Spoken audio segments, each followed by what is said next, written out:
نحمدہ ونصلی علی رسولہ الکریم اما بعد فاعوذ باللہ من الشیطان الرجیم بسم اللہ الرحمن الرحیم السلام علیکم ورحمۃ اللہ وبرکاتہ۔ کیا حال ہے؟ اللہ تعالیٰ کے فضل و کرم کے ساتھ آپ یقیناً سب خیریت کے ساتھ ہوں گے۔ تو جیسا کہ ہمارا موضوع آقا صلی اللہ علیہ وآلہ وسلم کے موضوع جاری و ساری ہے، تو اس میں ہم مزید آگے بڑھنے کی کوشش کرتے ہیں، اور سب سے پہلے آقا صلی اللہ علیہ وآلہ وسلم کی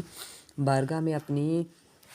حاضری کروا لیتے ہیں، وہ اس شکل میں کہ ہم آقا صلی اللہ علیہ وآلہ وسلم کی بارگاہ میں نذرانہ درود و السلام کا پیش کرتے ہیں۔ تو آئیے آپ سب بھی میرے ساتھ آقا صلی اللہ علیہ وآلہ وسلم کی بارگاہ میں نذرانہ درود و السلام کا پیش کریں۔ اللہم صلی علی محمد کما تحب و ترضی لہ، اللہم صلی علی محمد کما تحب و ترضی لہ، اللہم صلی علی محمد کما تحب و ترضی لہ۔ یہ میرے آقا صلی اللہ علیہ وآلہ وسلم کا 12واں معجزہ ہے، یعنی حضرت آدم علیہ السلام کی پیشانی کا چمکنا۔ حضور نبی کریم صلی اللہ علیہ وآلہ وسلم کے نور کو اللہ جل جلالہ نے حضرت آدم علیہ السلام کی پشت میں رکھا، پھر نور محمدی صلی اللہ علیہ وسلم کے انوار حضرت آدم علیہ السلام میں یوں نمایاں ہوئے کہ ان کی پیشانی ایسے چمک رہی جیسے آسمان پر سورج اور سیاہ اندھیری رات میں 14ویں کا چاند چمکتا ہے۔ اور یہ جو روایت ہے، یہ جو دلیل ہے، یہ صحیح بخاری میں روایت ہے اور حضرت ابن عباس سے منقول ہے۔ آقا میرے صلی اللہ علیہ وآلہ وسلم کا 13واں معجزہ، حضرت شیش علیہ السلام جو ہیں وہ اکیلے پیدا ہوئے۔ صحیح بخاری میں ہے کہ حضرت ابن عباس رضی اللہ تعالیٰ عنہ سے روایت ہے کہ حضور نبی کریم صلی اللہ علیہ وآلہ وسلم کا جو نور ہے حضرت آدم علیہ السلام سے حضرت شیش علیہ السلام میں منتقل ہوا۔ تو نبی کریم صلی اللہ علیہ وسلم کا یہ معجزہ ملاحظہ فرمائیے کہ آپ اکیلے پیدا ہوئے، حالانکہ حضرت آدم کے ہاں ہمیشہ ایک بیٹا اور بیٹی تولد ہوتے، یعنی پیدا ہوتے، لیکن آپ حضرت شیش علیہ السلام جو ہیں وہ اکیلے پیدا ہوئے، اور یہ میرے آقا صلی اللہ علیہ وآلہ وسلم کا معجزہ ہے۔ ٹھیک ہے، تو آگے ہم جو 14واں معجزہ ہے میرے آقا صلی اللہ علیہ وآلہ وسلم کا، وہ یہ ہے کہ نسب پاک سید الانبیاء صلی اللہ علیہ وآلہ وسلم۔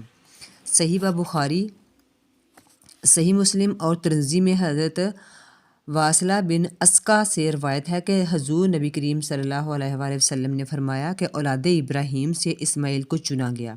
اور اولاد اسماعیل سے کنانہ کو چنا گیا، اور بنی کنانہ سے قریش کو چنا، اور قریش سے بنی ہاشم کو چنا، اور بنی ہاشم سے مجھے چنا۔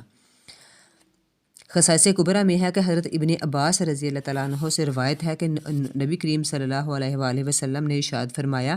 کہ حضرت آدم علیہ السلام سے لے کر میرے نسب میں مسلسل نکاح ہیں، میرے نسب میں میرے ماں باپ کو کبھی بھی جاہلانہ طریقوں پر نہیں ملے، یعنی اللہ تعالیٰ مجھے ہمیشہ پاک پشتوں سے پاکیزہ ارحام میں منتقل کرتا رہا، اور اس حال میں بالکل پاک اور مہذب رہا۔ جہاں بھی خاندانوں کی 2 شاخیں ہوئیں تو اللہ تعالیٰ نے مجھے ان کی بہترین شاخ میں منتقل فرما دیا۔ حضرت عائشہ صدیقہ رضی اللہ تعالیٰ عنہا سے روایت ہے کہ نبی کریم صلی اللہ علیہ وآلہ وسلم نے ارشاد فرمایا کہ میرے نسب میں سب کے نکاح ہیں اور کوئی بدکاری نہیں۔ اعجاز نسب پاک سید الانبیاء صلی اللہ علیہ وسلم ملاحظہ فرمائیے کہ صحیح بخاری سے روایت ہے، یعنی روایت کے مطابق حضرت آدم علیہ السلام سے لے کر سید الانبیاء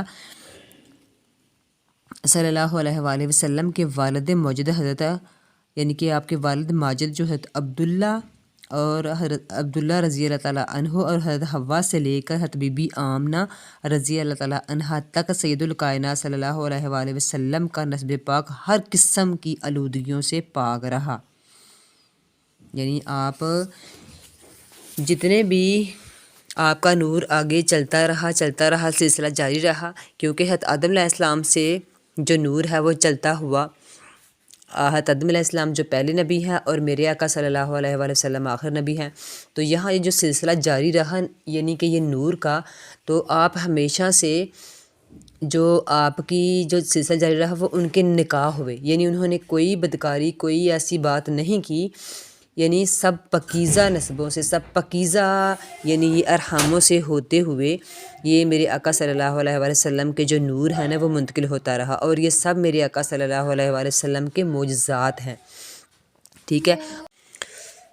اور اس بات کا کبھی امکان بھی ہے کہ میرے آقا صلی اللہ علیہ وسلم کے جو معجزات یہ آپ سنیں گے تو ضرور آپ کے جو قلب ہیں، آپ کے جو دل ہیں، آقا صلی اللہ علیہ وسلم کی محبت سے سرشار ہو جائیں گے۔ آخر میں اس دعا کے ساتھ کہ اللہ تعالیٰ سب سے پہلے مجھے اور اس کے بعد آپ تمام کو آقا صلی اللہ علیہ وآلہ وسلم کی سچی اور پکی محبت نصیب فرمائے اور آقا صلی اللہ علیہ وسلم کا عشق نصیب فرمائے، آمین۔ السلام علیکم ورحمۃ اللہ وبرکاتہ۔